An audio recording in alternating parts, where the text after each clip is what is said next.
Sir वो यही कह रहे हैं, स्ट्रेस में रहती हैं और साथ ही साथ नींद उन्हें बहुत ज्यादा आती है, तो भी हो जाती हैं और ध्यान भी नहीं कर पाती हैं, तो इसके लिए। श्रवण जी, पहली बात तो नींद आती है, उसमें दो चीजें होती है, या तो वो डेफिशिएंसी है उनके अंदर के खून की कमी है, या जो लो है उनका, या तो इस तरह की घटनाएं घटती है, और या नहीं तो उनके चूंकि वो बगैर भूख के भी बस अपना खाना खाएं, तो थोड़ा खाना जब शरीर के अधिक हो जाता है तो शरीर जो है हर वो लगा रहता है, तो हमारे ब्रेन को जब हम इस्तेमाल करने की कोशिश करते हैं तो हमें वो वहाँ अवेलेबल नहीं होती। तो इसीलिए या तो खाना हल्का करें और खाएं, तो फिर सही क्वालिटी का भी खाना खाएं और भूख से खाएं, क्योंकि अल्टीमेट अब तो शरीर को पोषण मिलेगा, वरना नहीं तो आप चाहे जो अमृत भी खा ले तो शरीर को मिलने वाला नहीं। तो इसी कोशिश करें कि भूख से खाएं, और होलसम फूड का मतलब है जो अन्न दाल खाते हैं वो छीके समेत हो,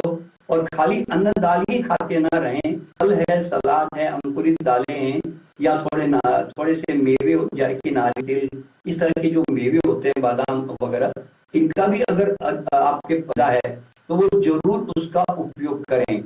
और तो इस तरह से क्या होगा कि बॉडी नहीं होगी ना, तो फिर आपका पेट हल्का रहेगा और ब्रेन और एकदम आपका जो है एक्टिव रहेगा। और अगर वो ऐसा नहीं है,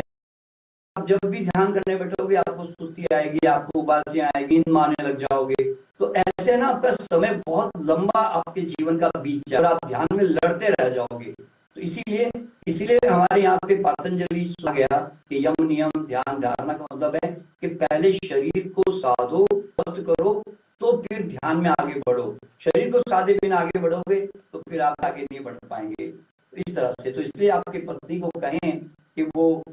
ये भी होती है कि ध्यान की आदत भी डालनी पड़ती है। देखिए, जैसे बेचैनी हमारी आदत, जैसे हमारे मन का भागना हमारी आदत है,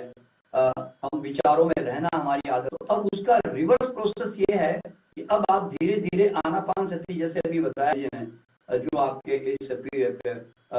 इसमें टीवी चैनल में चलता रहा, तो वो जरूर जरूर ज्वाइन करें। देखिए क्या होता है, दुनिया में जागने की अलग ही नहीं है। अगर आप